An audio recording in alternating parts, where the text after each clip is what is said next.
Chapter 11. The par value or ratio between the value of land and labor. Abstract. William Petty set off the search for a par value between land and labor.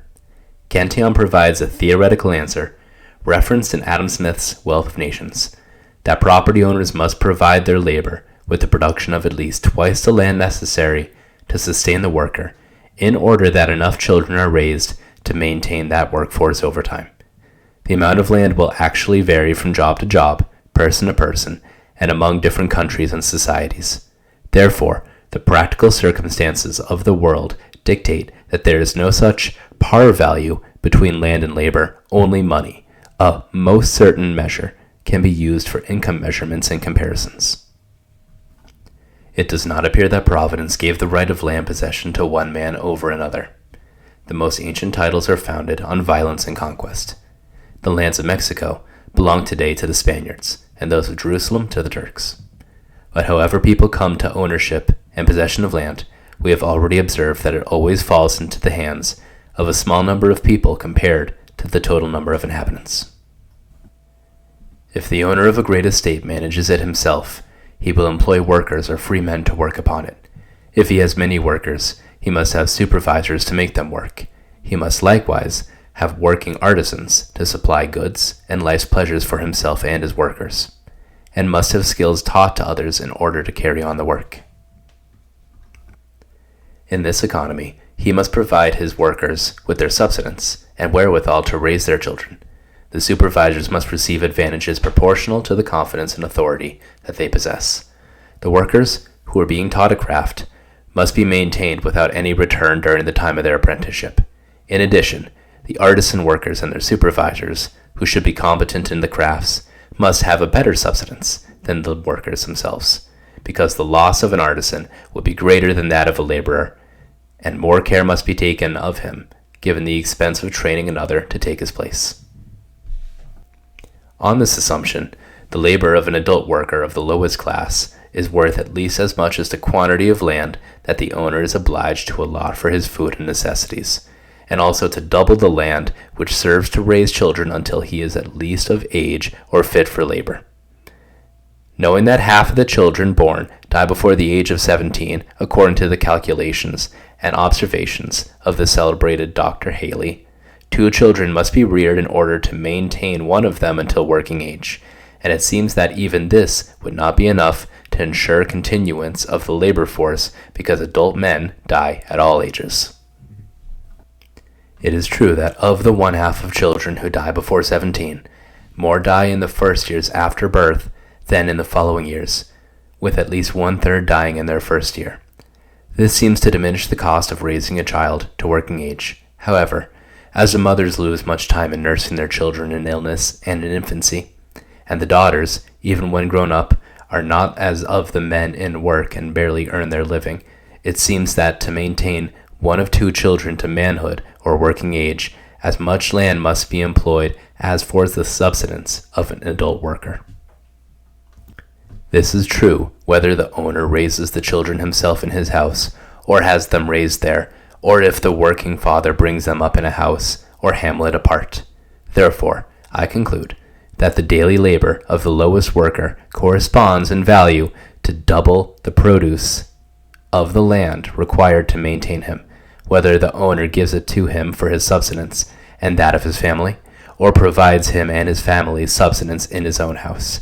This matter does not allow for an exact calculation, and exactitude is not very necessary. It suffices to be near enough to the truth. If the owner employs the labor of vassals or free peasants, he will probably maintain them better than workers, according to the custom of the place where he lives. Yet, in this case, the work of a free laborer also ought to correspond in value to double the product of land needed for his maintenance. However, it will always be more profitable for the owner to maintain workers than to maintain free peasants, because when he has raised too many workers for his requirements, he can sell the surplus, as does his cattle, and obtain them for a price proportionate to what he spent rearing them to manhood or working age, except in the case of old age or infirmity. In the same way, one may appraise the labor of working artisans at twice the production of the land that they consume, and that of supervisors likewise, because of the favors and privileges given to them above those who work under them. When the artisans or laborers have double portion at their disposal, they employ one part of it for their own upkeep, and the other for their children if they are married. If they are unmarried, they set aside a little of their double portion to enable them to marry and to save a little for the household. However, most of them will consume the double portion for their own maintenance. For example, the married worker will be satisfied to live on bread, cheese, vegetables, etc., will rarely eat meat, will drink little wine or beer, and will have only old and shabby clothes, which he will wear for as long as he can. The surplus of his double portion will be used to raise and maintain his children. On the other hand, the unmarried laborer will eat meat as often as he can, will buy himself new clothes, etc., and use his double portion on his own maintenance. Thus, he will personally consume twice as much of the produce of the land as the married man. I do not here take into account the expense of the wife. I assume that her labor barely suffices to pay for her own living, and when one sees a large number of little children in one of these poor families, I assume that charitable persons contribute something to their maintenance.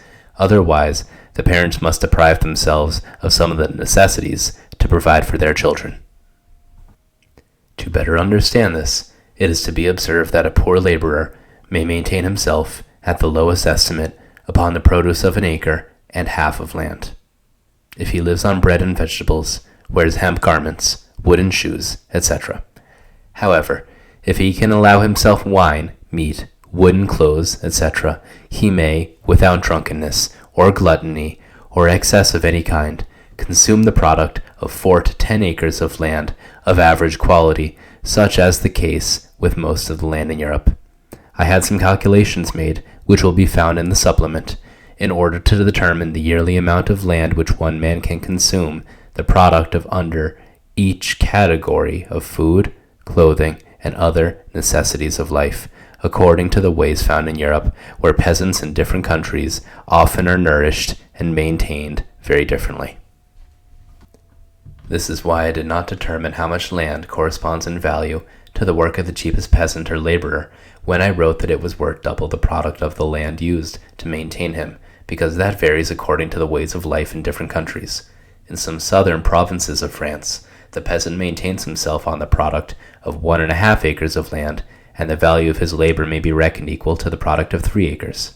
But in the county of Middlesex, the peasant usually consumes the product of 5 to 8 acres of land, and his labor may be valued at twice as much.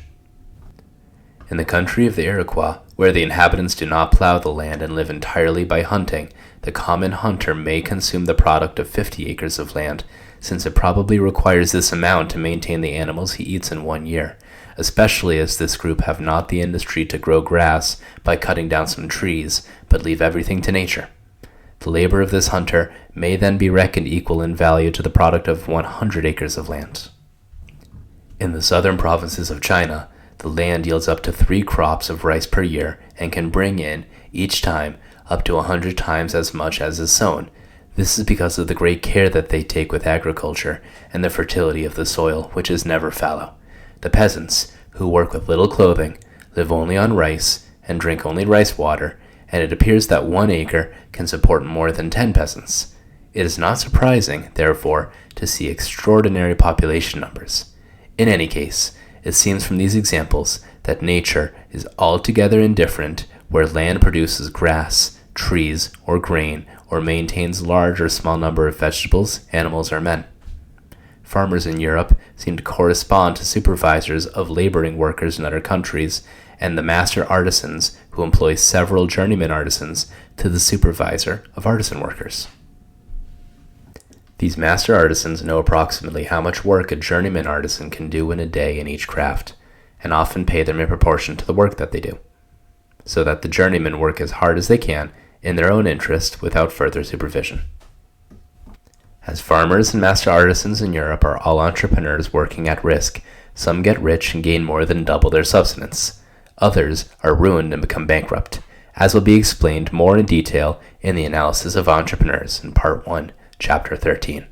However, the majority support themselves and their families from day to day, and their labor or supervision may be valued at approximately 3 times the product of the land that serves for their maintenance. Evidently, these farmers and master artisans, if they are supervising the labor of 10 laborers or journeyman artisans, would be equally capable of supervising the labor of 20, according to the size of their farms or the number of their customers. This renders uncertain the value of their labor or supervision. By these examples, and others of the same sort that could be added, it is seen that the value of the day's work has a relation to the product of the soil. The intrinsic value of anything may be measured by the quantity of land used in its production and the quantity of labor which enters into it, that is to say, by the quantity of land which the product is allotted to the laborers. As all the land belongs to the prince and the property owners, all things must have intrinsic value, have it only at their expense.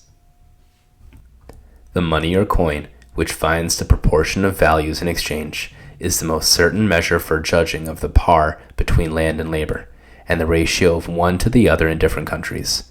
This par varies according to the greater or less produce of the land allotted to those who labor.